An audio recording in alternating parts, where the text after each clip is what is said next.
What's up, guys? I don't even know if I'm doing this right, to be completely honest. I shouldn't have scheduled the stream to start or whatever. But no cut for FOMC. But brother, what are we doing here?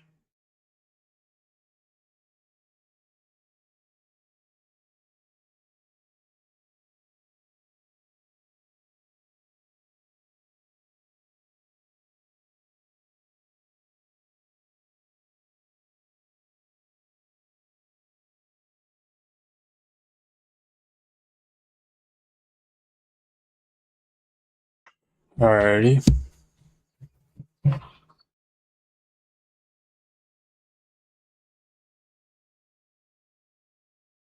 Four descents.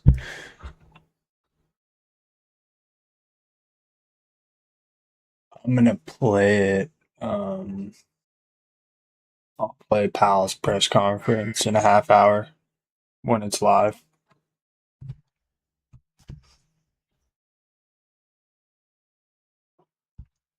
I'll be right back.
Starting to roll it over a little bit.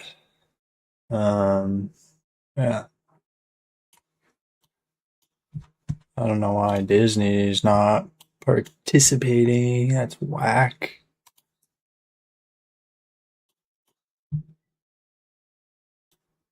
Yeah, I'm thinking we might get more of a downside move with this Fed announcement.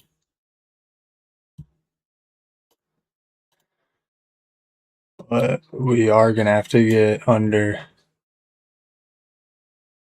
like 708 and a half.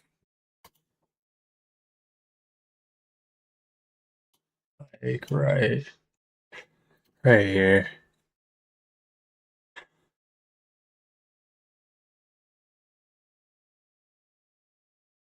We break 708 and a half. I could see us getting down to 706. Yeah, down to here. 706 and a half or so for the close. Into the close. Right down in here. Would be nice. Anywhere in there.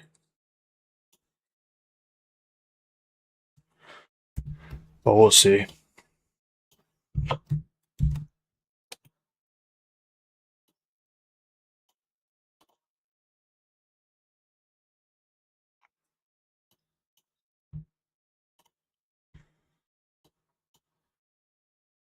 Hmm.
That effect. So that's kind of what. Um, Ooh, if you want, I can break this into a TTG style. What markets care about? Well, maybe I'll do that. But yeah, so slightly different.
And this is that level I was looking at.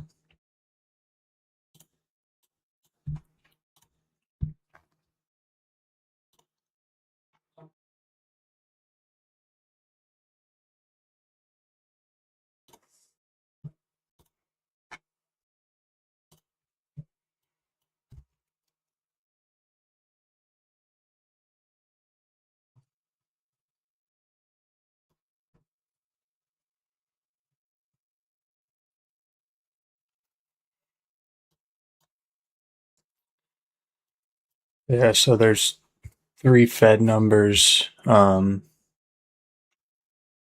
Like what came out with this release was three Fed number members came out and said that they weren't completely sure that we were going to get a cut on this next, not this um, cycle, the next one. So that's could be what leads to a little bit of a downward move here.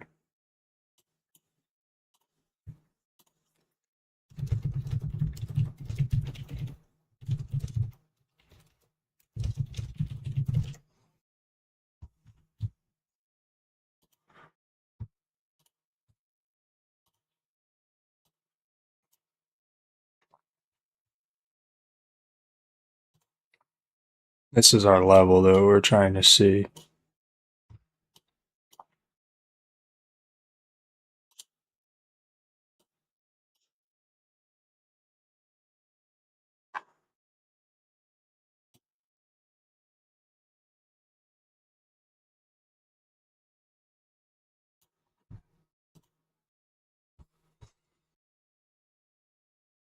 see, but this is that bottom wick right here. So this is our level. We want to see if this acts as resistance or not.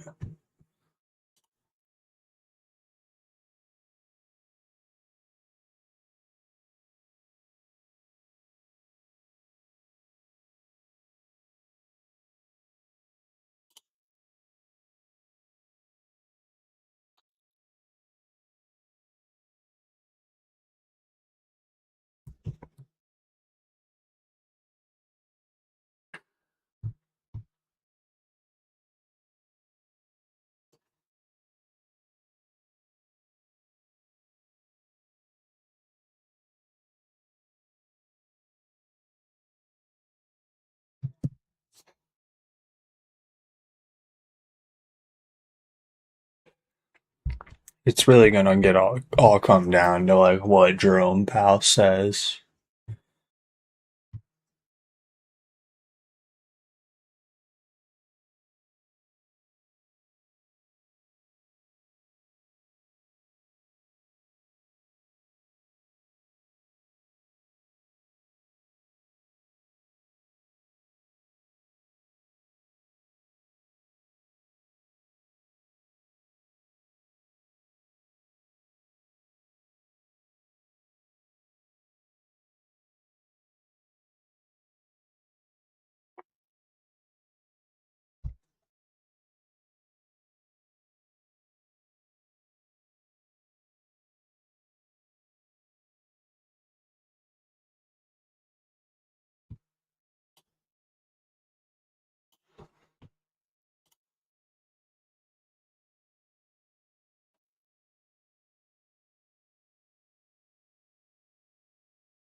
There's that.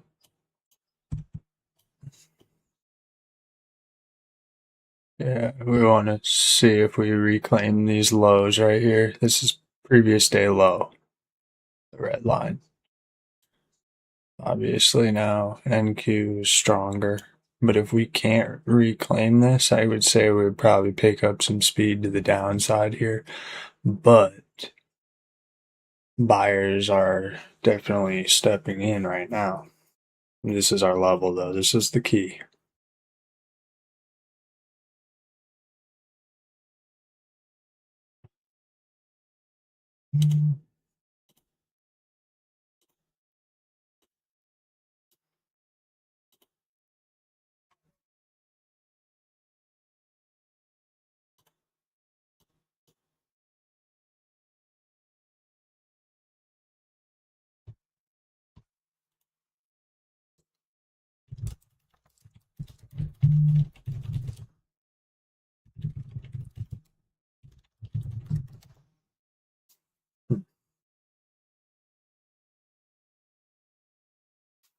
See if maybe trade line ends up coming over the top and acting as resistance to push us lower, but this is our area for sure. It lines up with that 708.50, 709 on the SPY chart.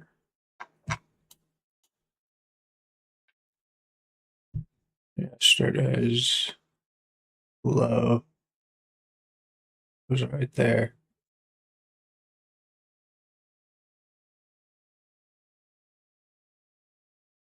So we gotta see what happens here. Oop.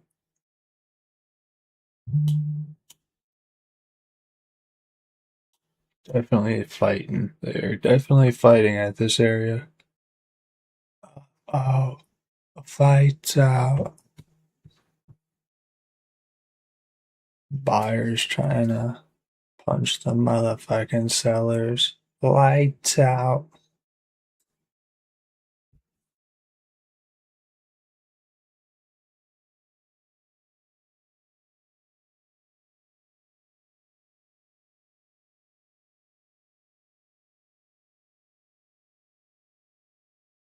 Now, if we reclaim this, that's strong.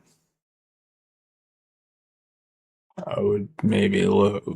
It's tough though, because we got the pressure. But if we reclaim this, I could see us pushing.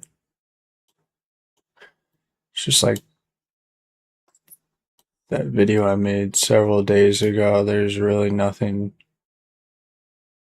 stronger than a failed bearish move. So, see, we held a support off the lows, held a support, immediately flushed, reclaimed. So let's see. And you reclaim this orb low, that could be off to the races.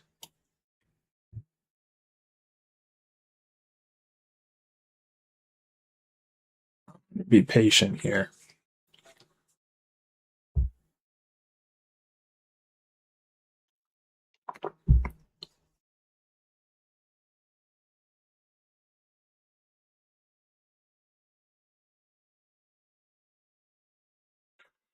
By the way, guys, I'm not really sure who all this is going to reach, but I'm hoping it reaches, some of those newer traders or the traders that are looking for a sense of community, where you can rely on people around you. If you are looking for that, I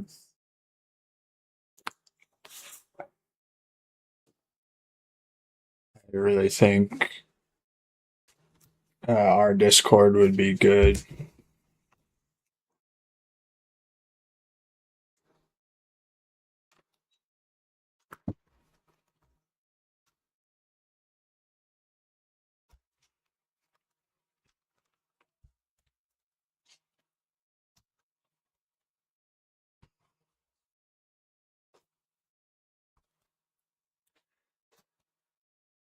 But while we're here, hey guys, I just wanted to make a quick video, tell you guys a couple of things. If you're a new or a beginner trader, once again, I'm not really sure who all this is going to reach. Hopefully it reaches the right people. But if you are a new or beginner trader and you are looking for other people, striving for the same goal, trying to accomplish the same thing, that sense of community, I really would recommend joining the Discord. It'll be in the link. I did not create the Discord. It's my buddies. It's a free Discord. It's full of a bunch of like-minded people. Really, honesty is how it grew. The guy that grew it, his name's Jayway. And he grew everything just by being transparent and honest, because as we know, in the trading space, there's a lot of fudge that's tossed around. So the Discord is literally made based on honesty and being transparent with losses and everything. So if you are a newer beginner trader looking for that sense of community and you don't want to feel like you're coming into a group of people that are just going to only show the best of the best and post these crazy wins. I mean, that's not what you will be coming into. You'll be coming into a place that's open, honest, and there's a bunch of cool things in it. I mean, you can post trades, you can, trade recaps. There's news about, obviously right now with what's going on in the world, the war and everything. You can stay up to date on the war news. If you trade prop firms, you can post your payouts. And probably the coolest thing about it is that every morning there's about 10 or 15 people in the voice call, and you can go in there and talk live to people that are all trading at that exact time, usually trading the NASDAQ or the ES. And yeah, you can go in there and talk to them live. You can also share your screen if you want. You can ask questions. That's where a lot of people go. That's what I personally think is the best thing about the Discord, other than the fact that it is free. So, like I said, you don't have to pay a dime, and you can go in there and just try and learn from people and ask questions and get to know people. It's nice having a sense of community and not feeling like you're all alone sitting behind a computer screen with no one to reach out to and feel like, you can't relate to anyone. Along with that, if you do use prop firms, use the code JWAY. I'm not sure the exact discounts that you'll get, but I do know there are, I believe, four prop firms that code works at: Tradeify, Apex, Alpha Futures, and My Funded Futures. That's code JWAY. I'll put the link to the free Discord in the description and the code for JWAY and all that in the description as well. I trade live daily on YouTube. I trade the 30-minute orb, so if you want to maybe check in and see if I can help you with anything, I'd love to have you. I can always learn from everyone. I'm very new at this, but I would love to have you. Anyways, yeah, use code JWAY for any prop firm discounts, and the link to the Discord is down below in the description. Definitely check that out. Like I said, it's free and it's full of a bunch of like-minded people that all just want to see everyone succeed. So I will see you guys in the next one. Alrighty. Peace. Yeah, I just figured that I would make that right now with no one watching. Oh fuck, there is someone watching maybe.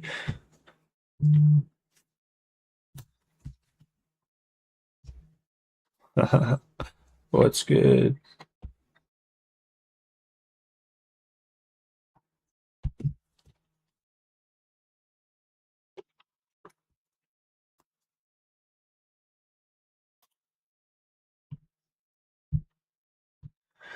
Alright, so we got 7 minutes until the press conference. I guarantee that fool comes out in a purple tie.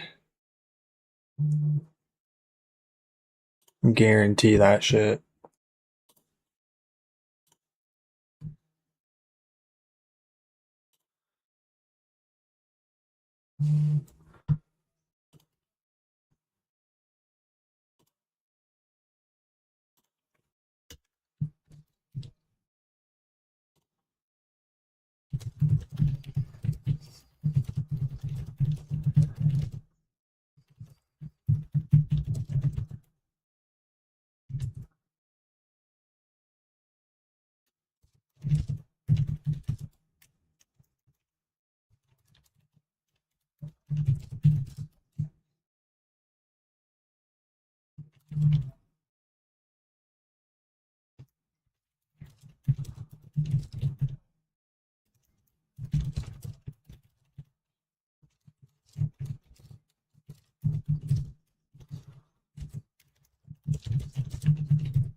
Looking for Disney to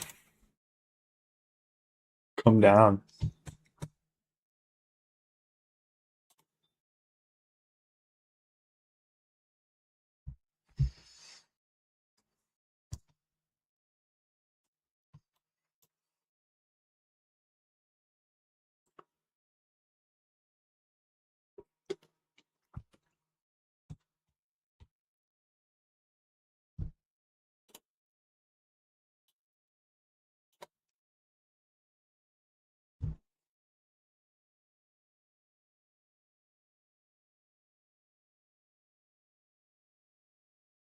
Five minutes, 5 minutes.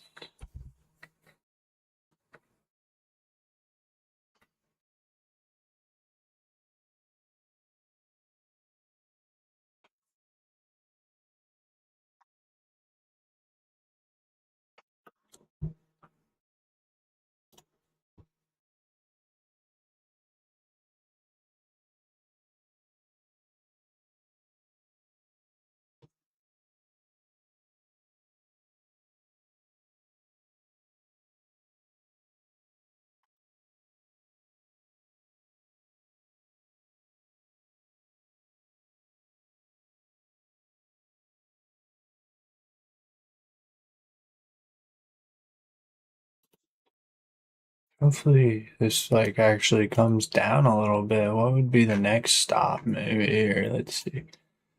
Check out the 1 hour. Oh, this is our next stop probably. Damn, that's a hefty ask for way down there. Possibly here. I'm just gonna say call this first stop.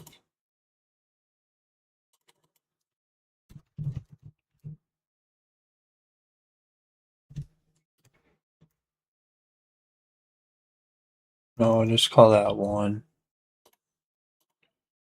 Because that could be hiccup one. And this could be hiccup two.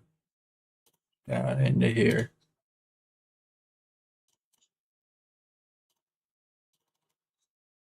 Two. And then we'll go there, but we gotta see. First, we need to get through here, though. I knew this was going to be tricky because there's a lot of buyers here because it's a pretty big wick. We just need to open up. I think if we can open up here, we'll start to open up nicely. Yeah, for sure. Look at that. We will open up nice. We just gotta do it.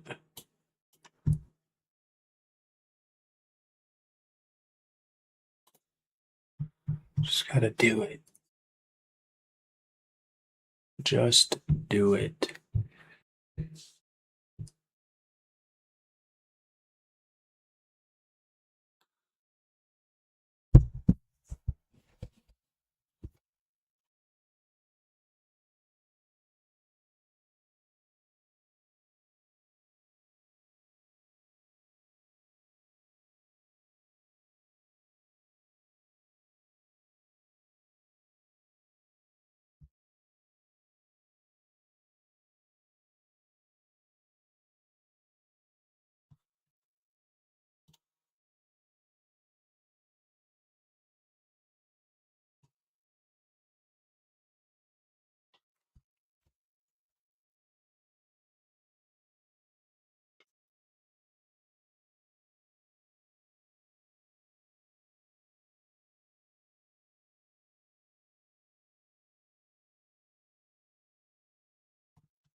Mm-mm-mm.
Yeah, I don't know if I'm gonna even be able to get this work.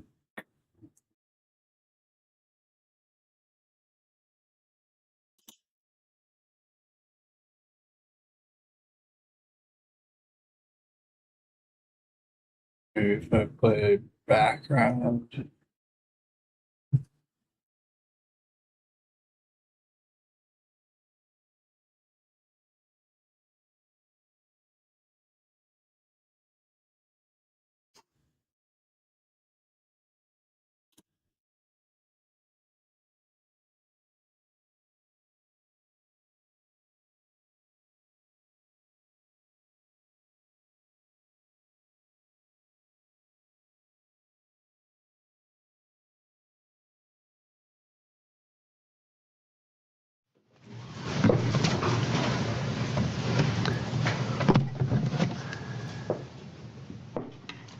Good afternoon.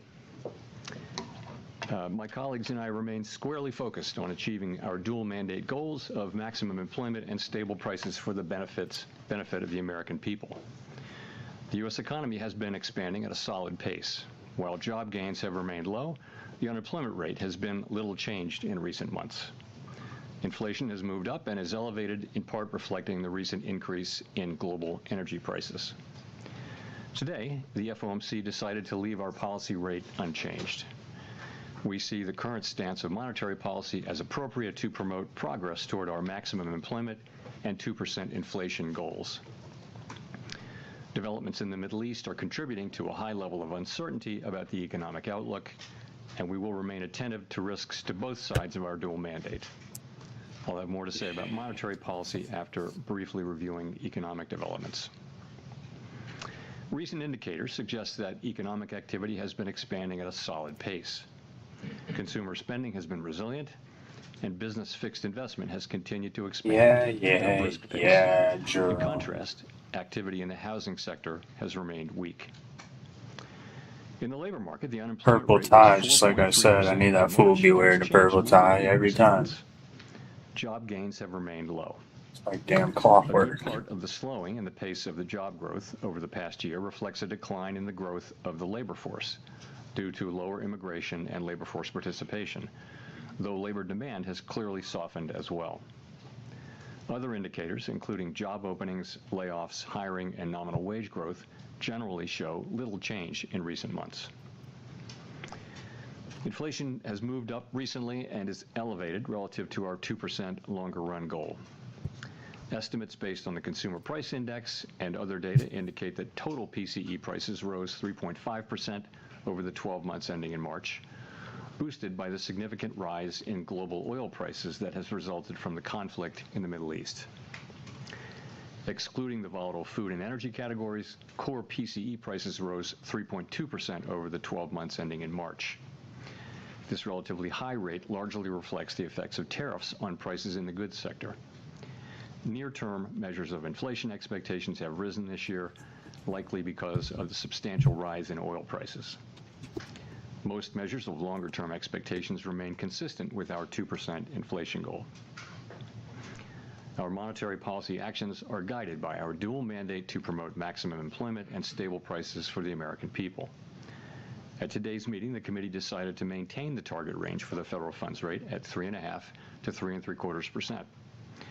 The economic outlook remains highly uncertain, and the conflict in the Middle East has added to this uncertainty. In the near term, higher energy prices will push up overall inflation. Beyond that, the scope and duration of potential effects on the economy remain unclear, as does the future course of the conflict itself. We will continue to monitor the risks to both sides of our dual mandate.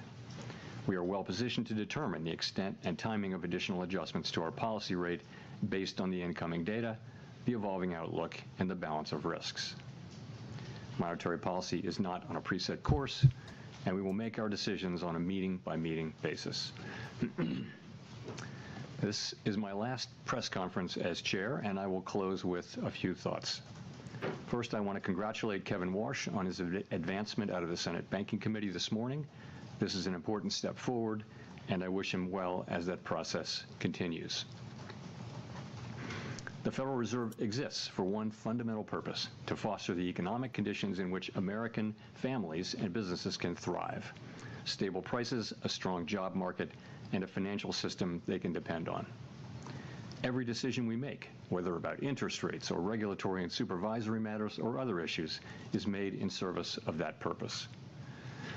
Our decisions reflect the collective judgment of the Board of Governors and the Federal Open Market Committee, colleagues who demonstrate analytical rigor, principled judgment, and a genuine commitment to the public interest. Our collaborative and deliberative process has long reflected a shared commitment to finding common ground in service to our mission. This Really, I institution is expected resilient, to capable, and kind staffed of by start to pick professionals up of extraordinary talent and when exceptional people asking dedication. questions. It has been a privilege to serve alongside so many great public servants at the Board of Governors and around the Federal Reserve System. The Fed's work is only as effective as the public's understanding of it, and you, the press, are essential to keeping the public informed about what we do and why. The people we serve benefit from your careful reporting. I welcomed the announcement last Friday by the U.S. Attorney for the District of Columbia that she had closed the criminal investigation. She also noted, however, that she would not hesitate to restart the investigation. Over the weekend, the Department of Justice provided assurances that they will not reopen the investigation unless there's a criminal referral from the Fed's Inspector General. And, absent such a referral, if they do appeal the recent court decision, they would not seek, as part of that appeal, to restart the investigation or send new subpoenas. Oh, there's a nice little wiki, I said that I will not leave forward until this investigation is eggs well and and truly bakey. over, with transparency and finality, and I stand by that. I'm encouraged by recent developments, and I'm watching the remaining steps in this process carefully. My decisions on these matters will continue to be guided entirely by what I believe is in the best interest of the institution and the people we serve. After my term as chair ends on May 15, I will continue to serve as a governor for a period of time. He's going to continue serving as governor. Profile as a governor. I plan to keep a low profile as a When governor. Kevin Warsh is confirmed and sworn in, he will be that chair.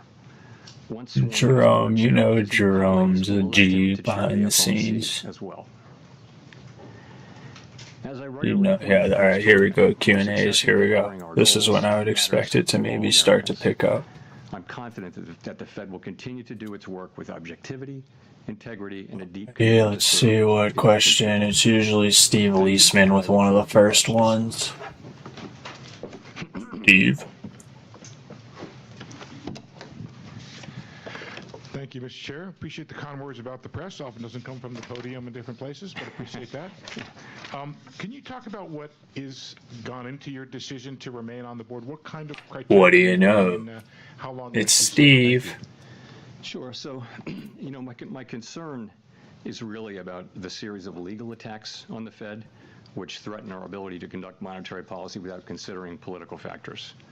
And I want to note here, this has nothing whatever to do with verbal criticism by elected officials.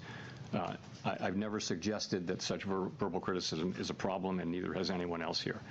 But these legal actions by the administration are unprecedented in our 113-year history, and there are ongoing threats. Yeah, that was definitely a additional such scripted actions. I answer. worry that these attacks are battering the institution and putting at risk the thing that really You can matters tell to he's the public, reading which is the ability answer. to conduct monetary policy without taking into consideration political factors. It is so important for our economy, for the people that we serve, that they can depend over time on a central bank that operates that way, free of political influence. It's part of the absolute foundation of this amazing economy that we have. It's just one of the many reasons why the U.S. economy is the envy of the world. That piece of institutional architecture separates successful countries from unsuccessful countries. It is extremely important, not for the people who work at the Fed at any given time, but for the people that we serve, that the Fed remain able to conduct monetary policy in a way that doesn't get pulled into politics, trying to help or hurt any particular politician or political party. There's It's a critical for the people that we serve. pick a direction based on like I will after leave when I several think it's appropriate questions to do when you kind of Does get that answer the your question? overall Just have a vibe follow-up, of which it. is, what would you say to the criticism that by See. remaining on the board, you're actually taking a political act and denying President Trump the majority of the board, which as president he would have if you left? I don't see that at all. As I mentioned, I'm literally staying because of the actions that have been taken.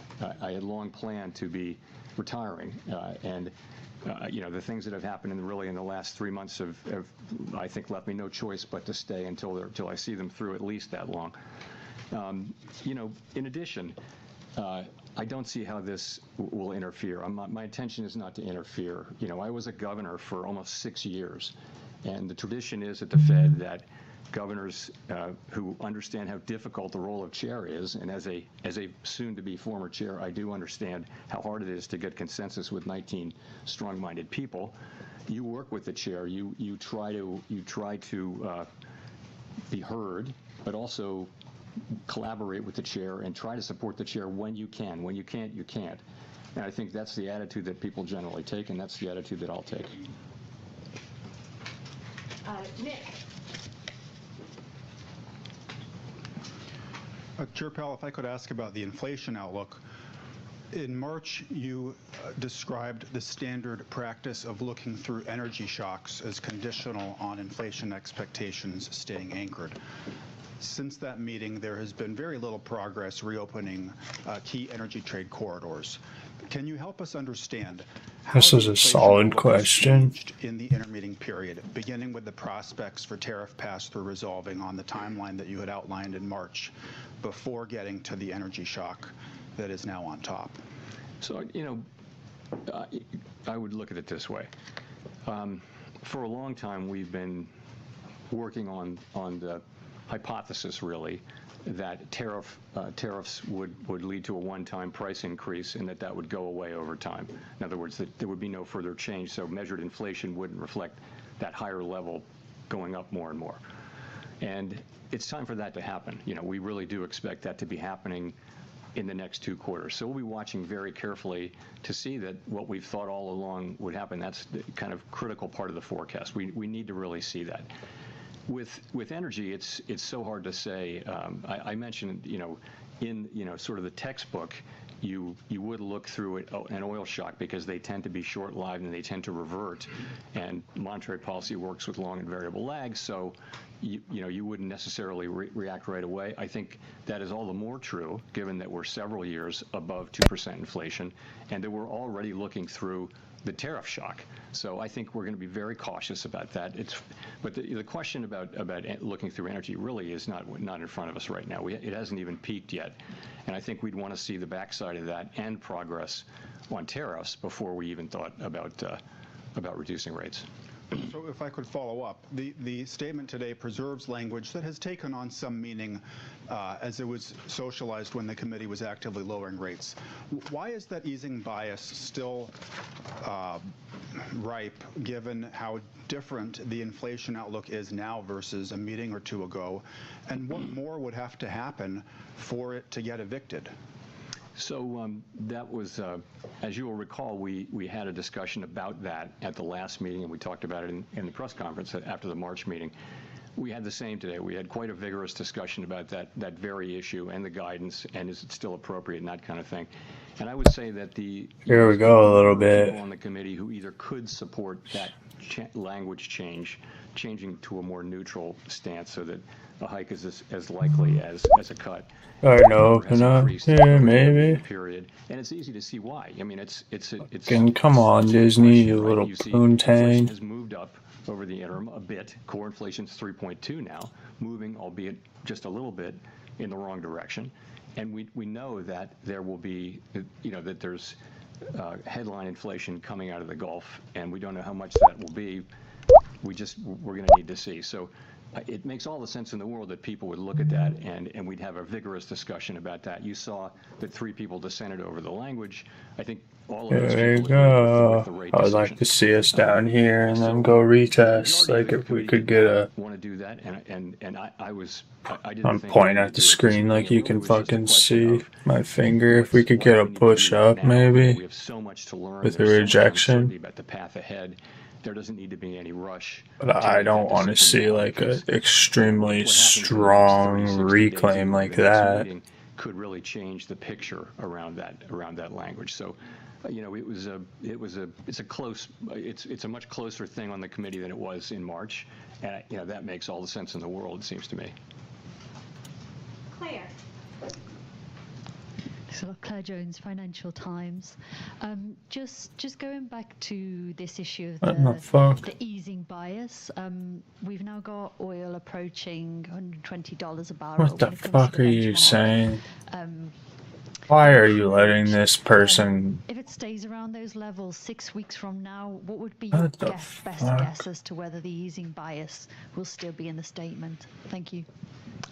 I wouldn't want to guess. Well, first of all, we're going to have There new you go. leadership in all likelihood. I mean, like, what are you doing? New leadership's going to have a very important role to play in that. So, Thought he was going to answer that I shit. won't be standing here at this podium to answer your question. So, Way to I don't know. just As like I mentioned, that's all I can really say is that we had a great discussion about that way today. to take up a It's seat, not lady. even Way a to better take question. advantage of it. We had the discussion. A majority are Fucking still on the page Riri. of not feeling the You need gotta to like move to that really level. pin it down on That's him to where get I him am. to answer something. I get it, though. At a certain point, you would move, and that conceivably could come as soon as the next meeting. Thank you. Just to follow on, This shit came in with a what? rather lukewarm on press conferences and on the dot plots. What would your advice to him be on these communication tools? So I'm not going to give him any advice through you today here, but I think communications generally is. I think every incoming chair takes a look at communications, and it's a very healthy thing. I mean, communications it's very complex, and you can always be looking at new things, and if that happens, it feels like it's going to happen. That's a completely appropriate thing. Neil. Fuck this shit saying. Hi, Chair Powell, Neil Irwin with Axios. Can you tell us if you've been in touch with incoming Chairman Warsh? To what extent is this a normal transition process versus all the things swirling around, something unusual, and what can we expect when he takes that podium in a few weeks? I haven't seen him since seeing him at a dinner in January where I congratulated him and had a nice chat with him. Haven't seen him. I don't know what a normal process is. The last process was with Janet Yellen, with whom I had worked for 6 years, and so it was. We were sitting down the hall from each other, so it was a very different thing. I think this is and will be a very normal, standard kind of a transition process. So that's what I expect. I have every reason to think it will be. Quick follow-up: is the Supreme Court ruling on Governor Cook a factor in when you may leave as a governor? I wanted that's the word so with whack. a cup of tea. I thought would be great to mix with hug. When I Other things I mentioned. Chris. Hi, thanks for taking our question. I wanted to ask a question about your tenure, and Chris Rugaber at Associated Press. During your tenure as chair, you often spoke about how disadvantaged Americans benefited from extended periods of low unemployment. In the new framework the Fed adopted in 2020, some economists say elevated the Fed's employment mandate.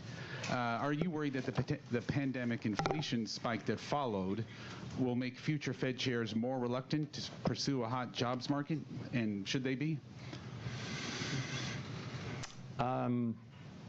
I don't know the answer to that. I mean, what we experienced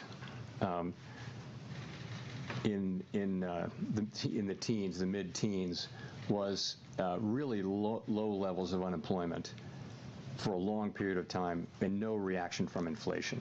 And we all very much took notice of that. We also noticed that the biggest wage gains were going to people at the bottom end of the income spectrum.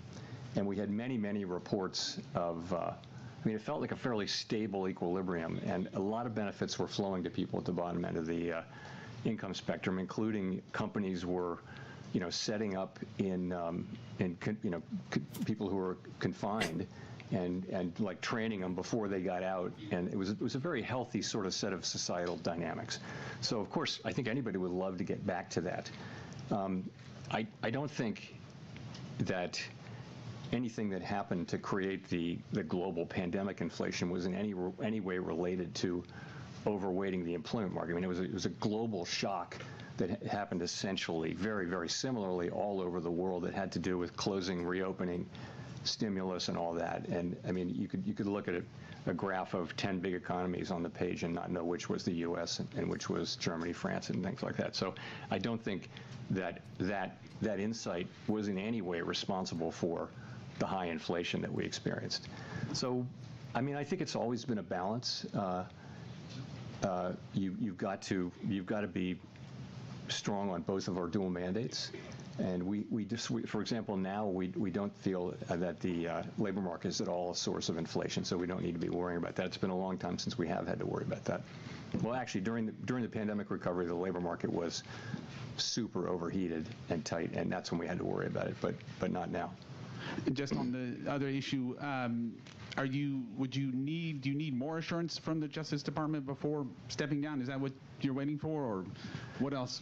I'm waiting, for the investigation to be well and truly over with finality and transparency, and I'm waiting for that, and I will leave when I think it's appropriate to do so. Michael McKee. You tell him, pal. Michael McKee from Bloomberg Television and Radio. I'd like to ask you if you could explain a little more or characterize a little more. We've been making lower highs. And interest rates, because there were some members of the Open Market Committee who've been suggesting that we may need to raise interest rates even absent the war because inflation was not coming down fast enough. Is there any sense that interest rates might have to go up, or was this just a setup to sort of warn people that you're worried about the war impacts? So nobody, the three dissenters and others who could have supported that, and others who were voters and non-voters who preferred it, they all supported the rate decision, right? So people are not saying we need to hike now. It's more a question of, don't we kind of feel that we should be neutral? And what are markets doing? People argue that this is consistent with markets are doing. And again, it's a very fair question, but these changes, it's a form of forward guidance, and you want to make them in a way that will be sustained and continue to make sense, and not something you need to take back, fairly quickly. So I think we just a group of us support is still held. Be in a hurry on that. That's good, Bill. Confused about our reaction function. We don't have a problem to solve on that. But the other side of the argument is a good argument too, as I mentioned. It's a perfectly good argument to be having. You can't see her in there, can you? And it came out the way it came out. Well, you've got three dissents in favor of two-sided warning. You've got yourself staying on the board. You've got the criticism that does come from elected officials, and you've got a lot there, of probably critics who have faulted the Fed for being too slow 2021 with inflation. She's chilling. About Fed credibility under all of this? Is that one reason that you want to stay on? Hopefully that didn't fuck things up. Monetary policy is going to get made by I guess you could see it here. 19 people. There's a lot of stability there. I mean, if you think about it, every new Fed chair has the same situation, which is you've got 18 colleagues on the FOMC, 11 of them vote during any year, and you have to. That would be sick to sit in on an FOMC it's to talk to them, meeting. Understand them, be inside their thinking. The fuck is?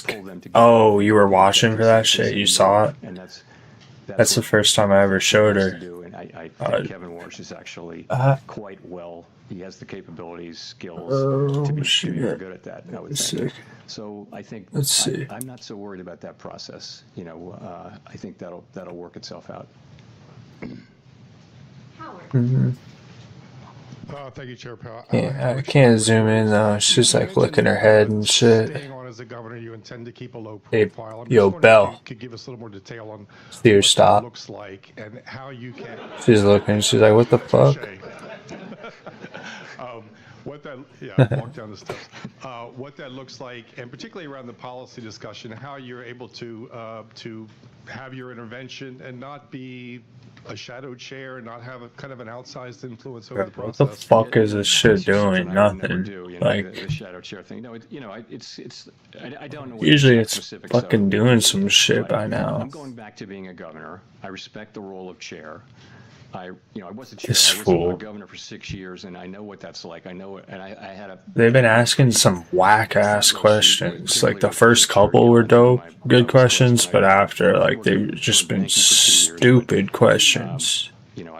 I was brand new at that time, so I got a sense of what it was, and I had real sympathy for how hard it is to get that group to consensus. And NASDAQ is I don't wanna add to fucking that unnecessarily, and that means try to support the chairs. Drake. The chair wants to go in if you can. If you can't, you can't. And I think that's the way it's always worked there, because the chair only has one vote, plus the ability to develop consensus. And But we've been making lower highs the whole day, so we could just push into VWAP and just how do you ever do that? And so that's why get smacked down. The chair has really is to develop relationships. How'd you do today? Work with them and then put. Did you get my message? I didn't see if you I responded. like, what do you mean participant in just send that a video. process.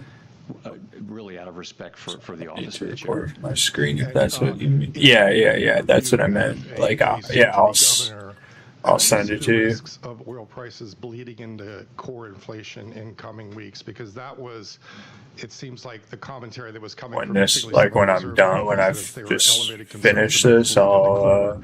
And here we are with 3 dissents now. Or What do you think I could just go into like the YouTube thing and just like down copy it, or I'll figure it out. But we're going to have to wait and see. We're going to need to see. And the good news is we think our policy which one? What is in a very good place for us to wait and see. We're right kind of at the high end of neutral or perhaps mildly restrictive. This is the video, like the labor market shows. I did it in this video, like this recording right now. So maybe a little bit of restriction or the high end of neutral is just the right place to be. So we can wait here and see how things work out before we act. Oh, they how much you know the tool that I'm using? You know the tool that I'm using, like that I use. We just don't know this shit. And it's so unknowable because how long this shit right here. You can develop a number of scenarios that you. They're gonna start pushing it out, like they said, like today, like to like the world and shit. And so like it's had like over.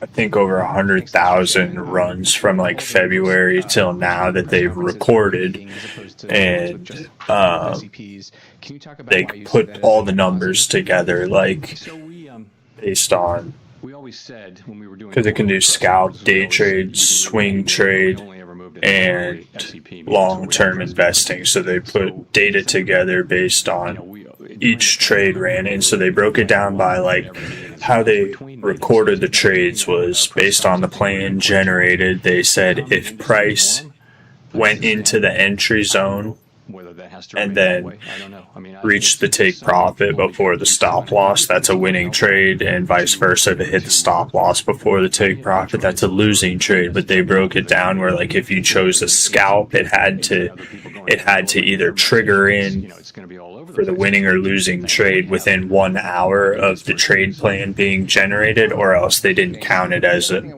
like a trade. So based on the scalps, I think scalps were like 78% accuracy. Day trades were like 72%. Swing trades were like 73. I don't know. They came out with something. I could like send it to you or whatever. And then they broke it down by time of day. And then they broke it down by like ticker. So like the SPY or Tesla or Apple or whatever. And then they also like futures had the least amount of runs generated but the highest win percentage. It's like there's like 82% for like if you choose a scalp futures on the ES. It was like it's like 82% correct or some shit. It's fucking insane. So like they put all this together because people obviously like aren't gonna believe it if they just like advertised it to sell. They were like, yeah, this is, like if they just advertised it like that, people wouldn't believe it. So that's why they compiled all this data. And crypto was the worst. Crypto was like only like 45% correct. So like they included everything, like even the bad, like the good, the bad, everything. Like so, pretty cool though.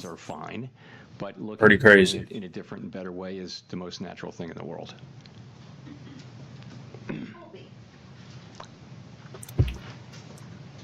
Thank you.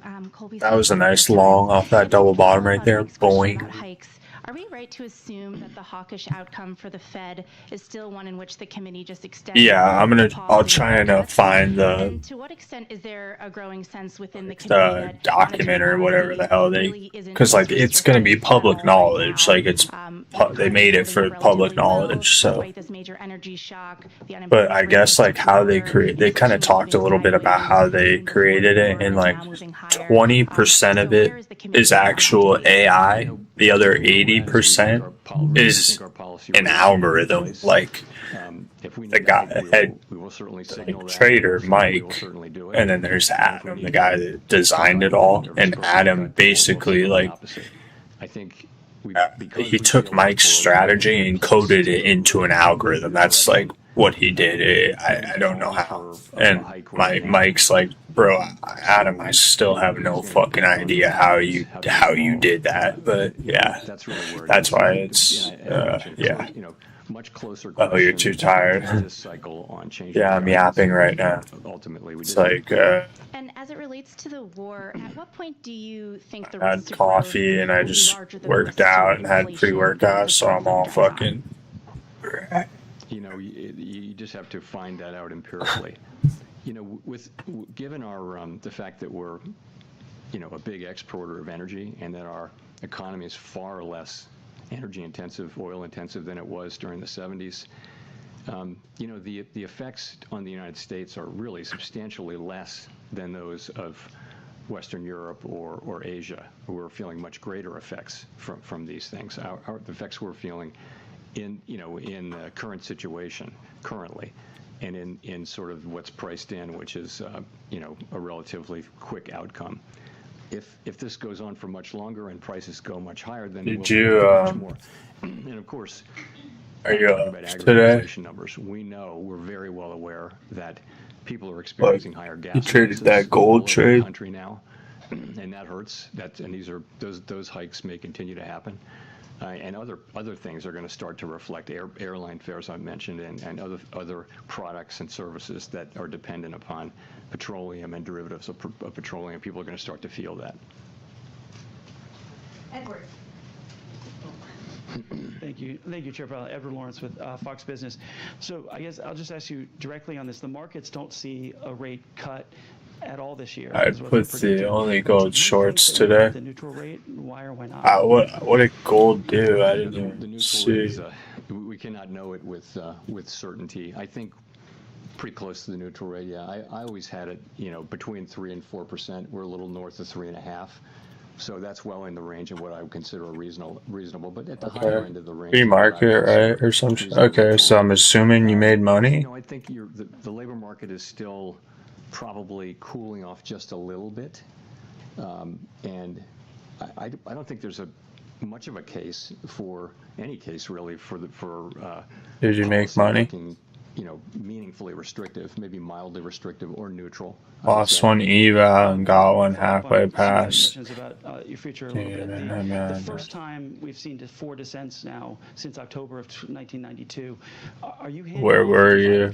Was it like You know, the thing to remember is right here, some shit? we have always had vigorous debates, and they're excellent debates. I have to say they've been really good. Right here? We're in an unusual. Did they get you right there? So we've really had 4 supply shocks. You can say more than 4, but at a minimum, I don't know. we had the pandemic. I could see it right there, or like I don't know, one of these. I don't trade gold much, but that looks like a fucking little gold manipulation. So does that. Every supply shock has the capability right here, maybe driving inflation up and unemployment up.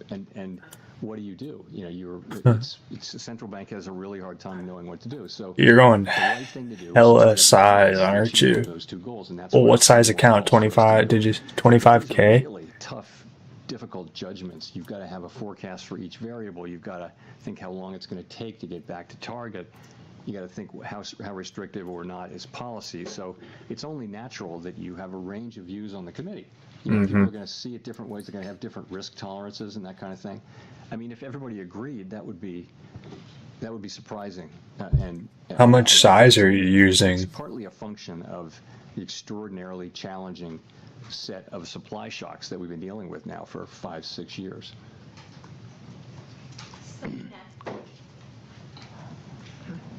Thank you so much, Chair Powell. Selena Wayne with ABC News. Are you confident that Kevin Warsh will stand up to political pressure from President Trump?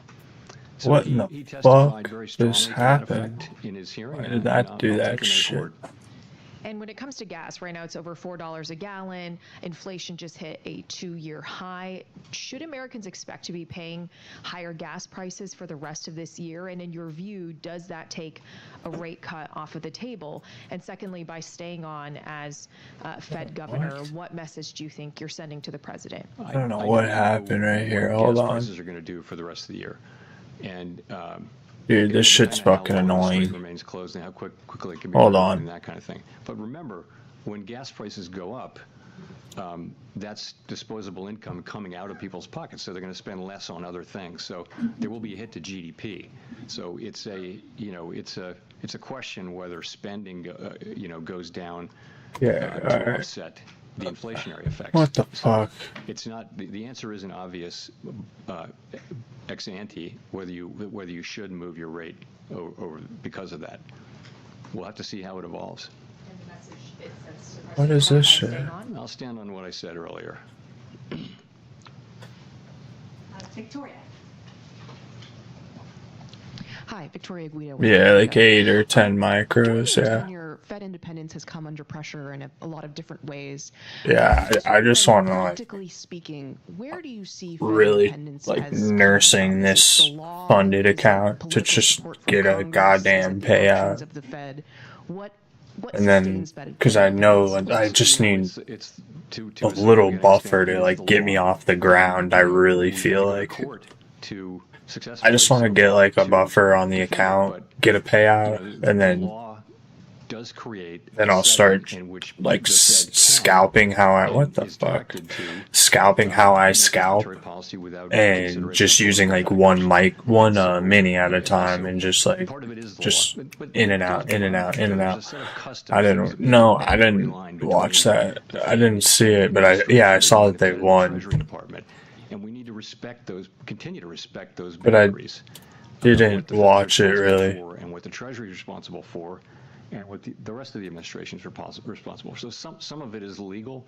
In fact, it's all legal at the end of the day. But it's more than just monetary policy. We don't want to use our tools to. We haven't wanted to use our tools to achieve goals that are really clearly outside our mandate. Every administration looks at our tools and thinks, that would be good to repurpose those to serve other purposes, but that gets dragged. That's dragging us into politics and into fiscal policy. So we've resisted that. Well, and maybe another way of asking it too is, do you think that Fed independence is as strong now as when you became chair, and if so, why? Look, I think it's at risk. I mean, I think these legal assaults, if you will. As I mentioned, the institution is being battered over these things. We're having to resort to, the courts to enforce our legal, it's not so much independence. It's really the ability to make monetary policy without political considerations. I don't know what the fuck this market's doing, to be honest. And we've been successful so far, but that's not over. None of that is concluded yet, and it's really important. It's not about for sure. About people who work at the Fed or the buffer is good to have. A central bank that makes decisions based on analysis and our best thinking, rather than trying to help or hurt politicians. I think after the market, because like with the earnings. Central banks who do one, I think that'll affect it. Successful countries, the movement uniformly.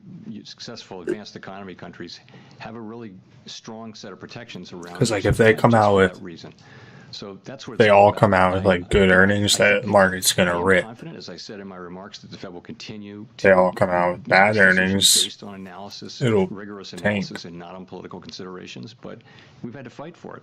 And I'd like to think that I'd like to think we can get out of that era and go. This whole week has been Pretty shitty though, like just choppy, nothing, no like rain, no direction or anything like that. It's an institution full of human beings who work super hard to And I don't know what the fuck this press conference is. Don't expect for perfection, but do expect I don't know why this, like, what decisions without political considerations taking so long, like what he's doing. Analysis we can bring.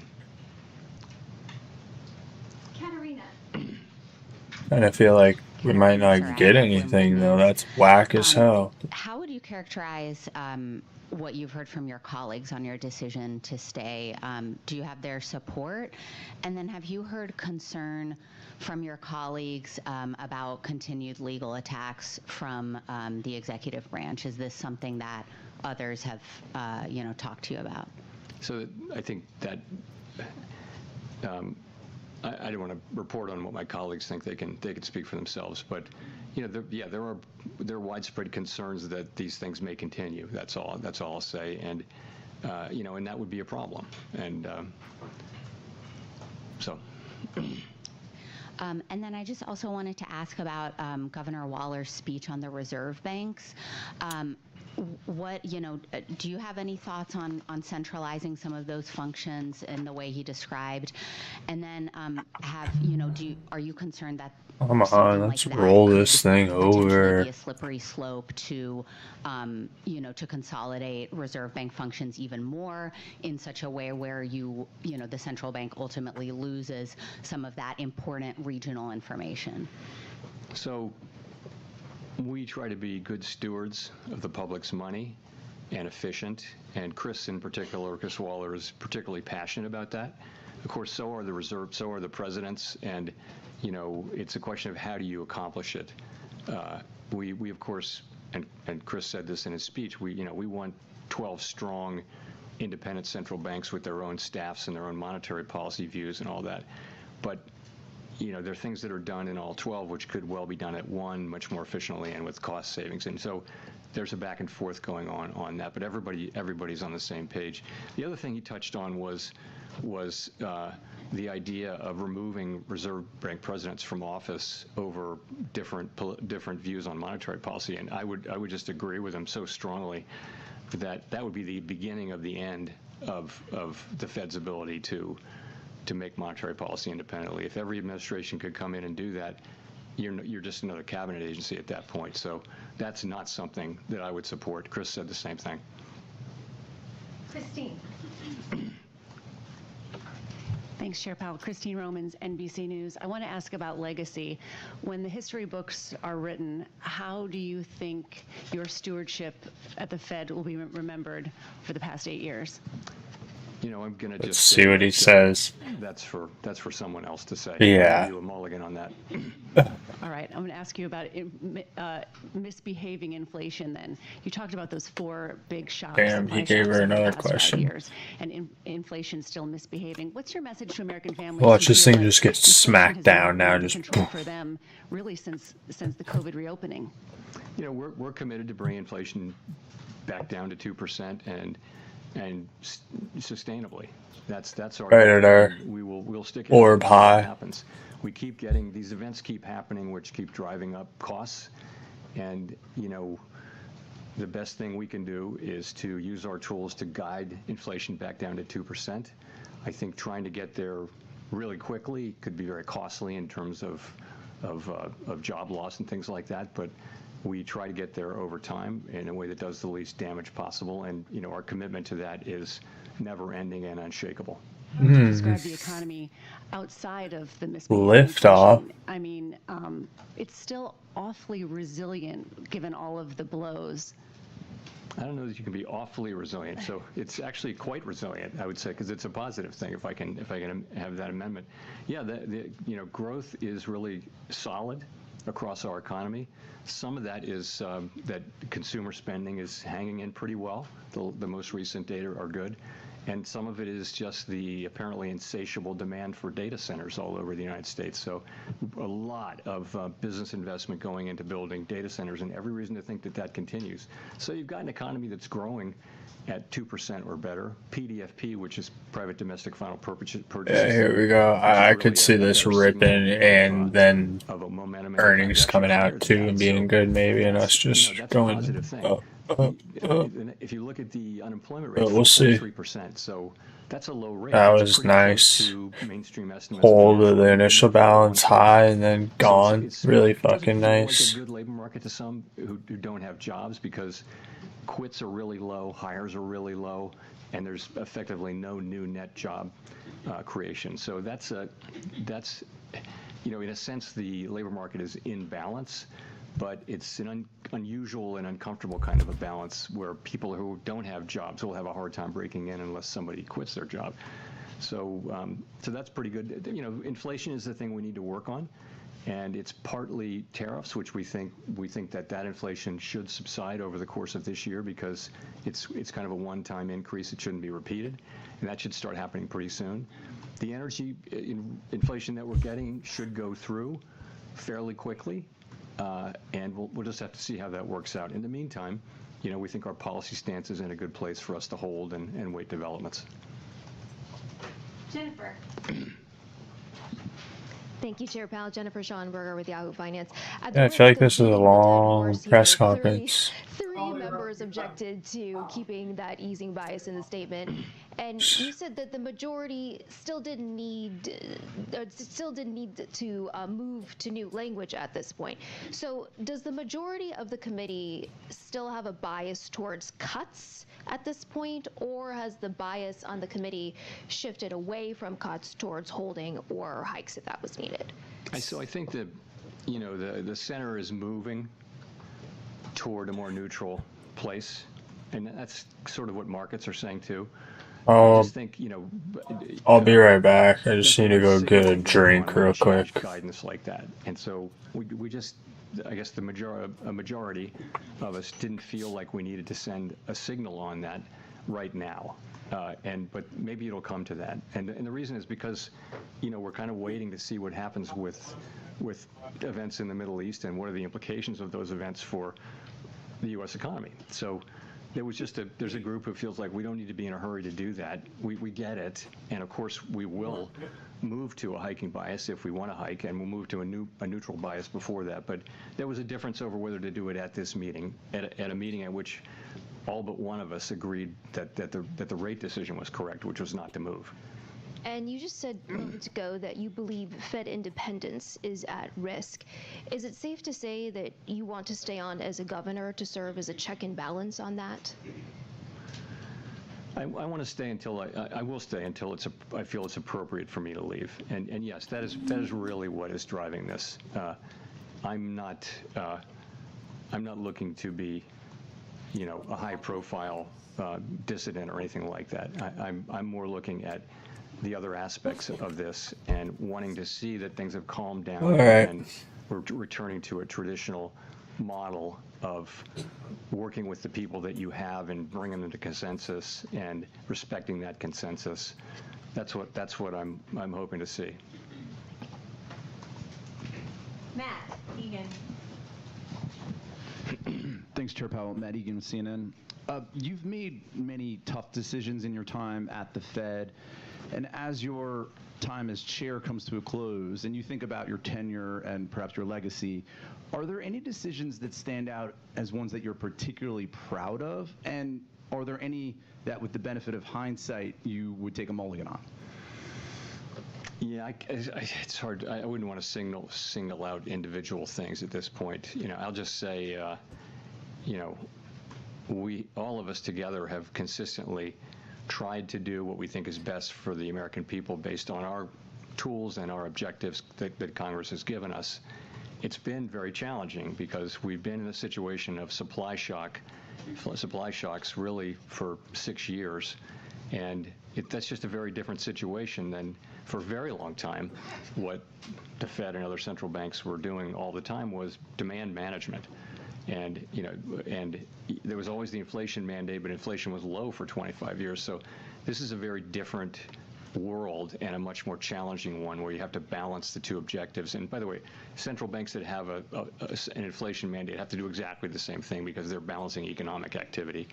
So that's been challenging, and we've tried to do our very best through these really challenging times, and I'm really proud of the work that I've potential done, that my colleagues selling during wick. these years. Now, to follow up on some of the discussion around Fed independence, can you explain to the public? See if we hold this orb high, though. Notion of Fed independence, which might sound kind of wonky to some, is so critical. I mean, what are the consequences if either the Supreme Court rules against Lisa Cook or the Fed in the future decides to make decisions more around the political calendar instead of the economic data? So every major advanced economy in the world has made the same decision the United States has made, and that is that they want to take the making of monetary policy, the setting of interest rates to support the economy to achieve maximum employment and price stability. They want to take that. Yeah, the be right back screen. Yeah, I need to elected politicians like are always running adjust it. And they'll always want low rates, and that will lead to inflation. I'll do that right now. So after literally centuries of experience with that, the whole world moved to a different model, and it's worked great. I mean, this is the era in which inflation was under control for 40 years. Then we had the pandemic, inflation everywhere in the world, and now we have inflation that had gone pretty much all the way back to target, really close to all the way back to target, and now is being buffeted by the energy shock, and the U.S. buffeted by the tariff shock as well. So, but what I would say to the general public is that's the backstory, is that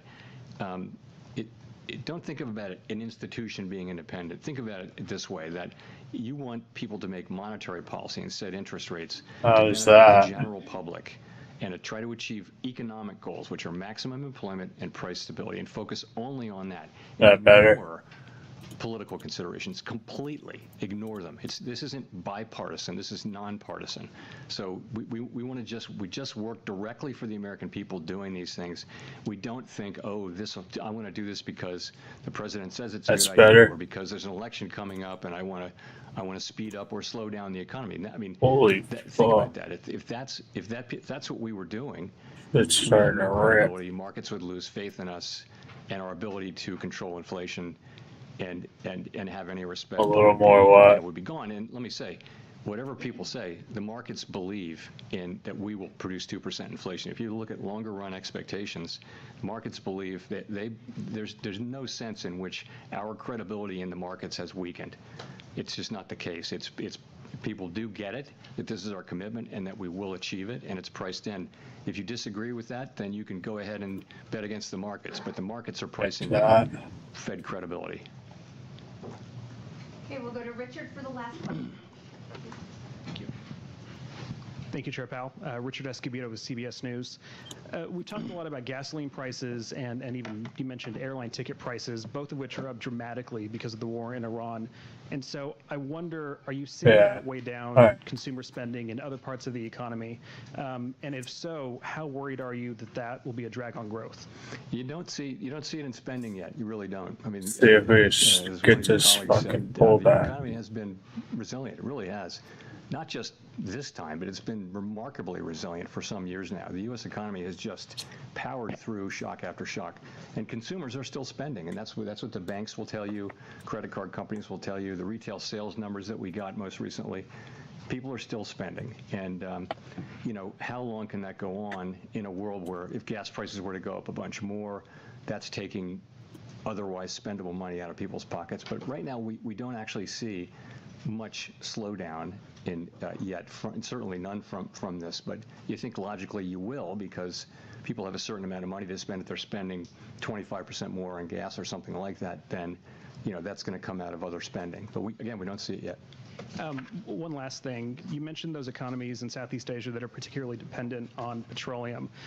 They make a lot of the stuff that American consumers buy. So was there any discussion today about whether or not those costs getting passed along to consumers is a real concern, and whether or not that would push up inflation? So all of those things are in the models that we use to calculate inflation. So they're just parts. You can ask about anything like that, and they have a place. The staff has a place where they're looking at that and pricing in what will happen with higher prices and that kind of thing. So it's there. The effects are not that big yet. We're a huge economy. The import sector is only Crazy. 10% It's of the economy. So still we're not like a pushing. European country where 50% of the of the GDP is in the external sector. We're also, as I mentioned, we're an oil exporter, so we're not feeling the same kind of pain, and we're not likely to feel the same kind of pain that economies in This shit is taking forever, too. feeling. Anyway, thank you very much, everyone. Oh, here we go. I won't see you next time. He says, I won't see you next time. Oh, thanks, Jerome.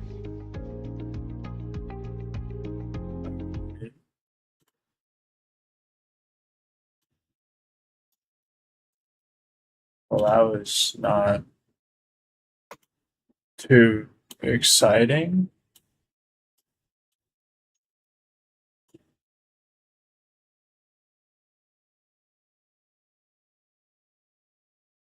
Yeah, this market is just resilient as shit because oil's been pushing up and the market's just not cared.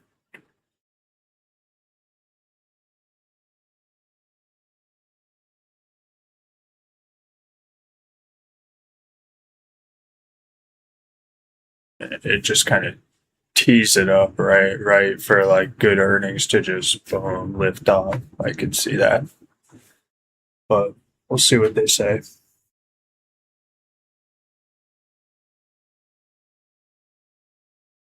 Semiconductors have just been ripping. Damn, I thought we'd get a better move. I don't really think we're gonna